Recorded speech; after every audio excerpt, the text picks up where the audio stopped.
Remember the soybean farmer situation, how this economy and these tariffs and these taxes on people's prices of goods and businesses are getting destroyed. All that's still happening. And now the price of beef is the latest discussion. It's reached even the cattle farmers. Here's Brooke Rollins, the ag secretary, who also kisses Donald Trump's ass, trying to come up with excuses for that. The proposal that the president has been talking about to bring in some 80,000 metric tons of beef from Argentina to try to get prices down. There's obviously a shrunken cattle supply here, which is the reason why prices here are going up. But a lot of these ranchers are feeling betrayed. Destiny Weeks, an Oklahoma rancher, said this: "It feels like a slap in the face to rural America. It makes you feel invisible and overlooked."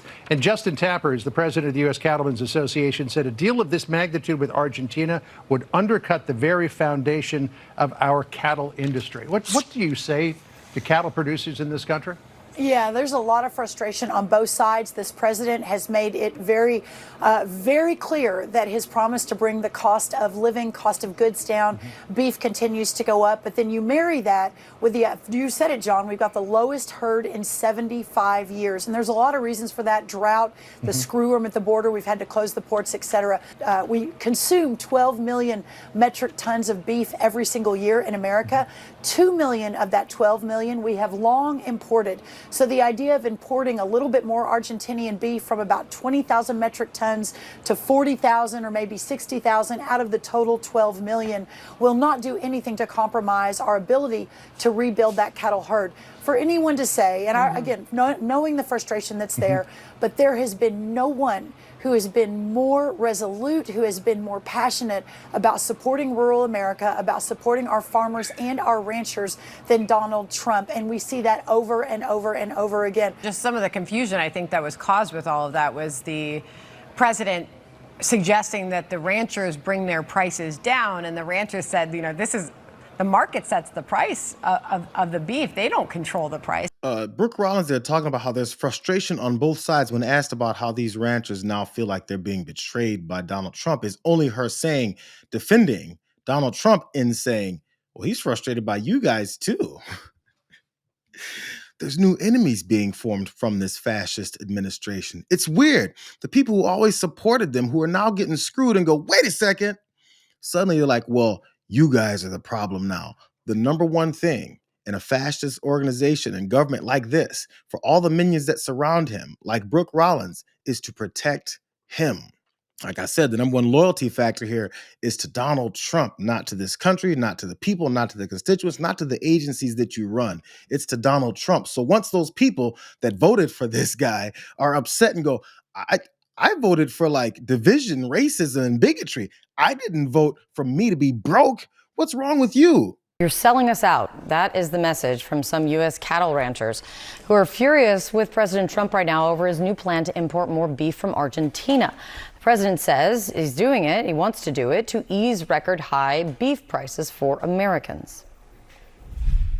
I put tariffs on things coming in to the country, including beef, and that gave them a chance to finally have a decent industry.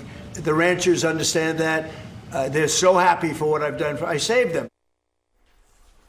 Trump also adding that he loves America's cattle ranchers, but also says they, quote, don't understand tariffs. Now, some of those cattle farmers who overwhelmingly did support the president in last year's election are making clear that they do not agree with his plan. Consumers will tell us when the beef is too high. I think it's outlandish for the president to come out and say the beef is too high and he's going to get it down himself. What is his problem with higher priced beef? Because consumers have a choice in proteins. There's chicken, there's pork, there's all different proteins. Consumers have chose to buy beef. President Trump ran on being a free market guy. So what he was saying last week goes totally against what he ran on. It's just those ranchers don't understand tariffs like Donald Trump does.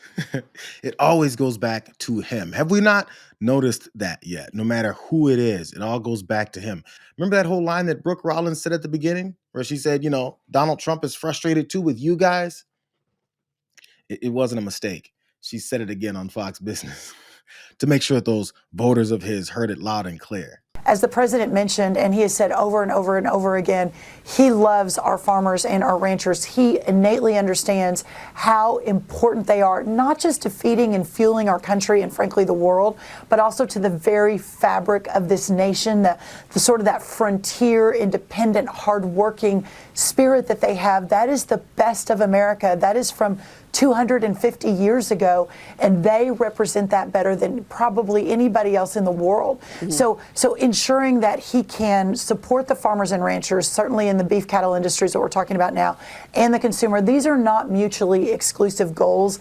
They can work together, but there is frustration on both sides. And I was with the president yesterday, and he is very, very frustrated because everything he's done to cut taxes, to bring down costs. And you think about the last administration, they were working to get cattle off the lands. And it all goes back to saying he's frustrated with you. But don't forget, Biden.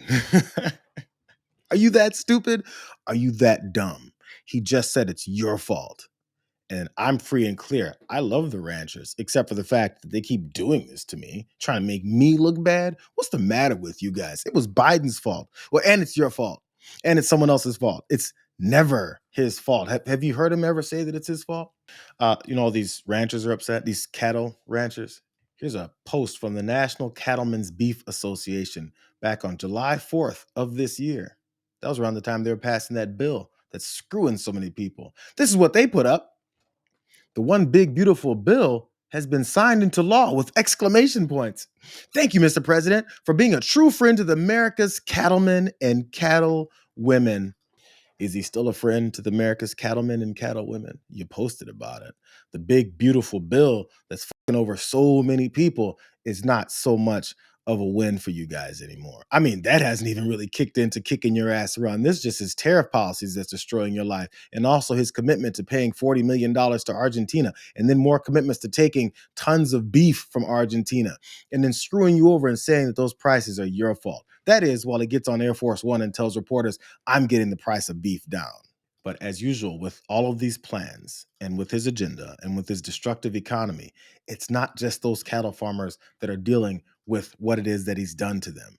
Here's another kind of farmer who's like, this guy's screwing us over. I feel bad for the beef industry, because the beef industry, they buy about 6 billion bushels of corn from us every year. And that's worth $25 billion of economic activity that goes back to grain farmers like me. And those poor cow-calf producers are finally getting ahead after being in debt too.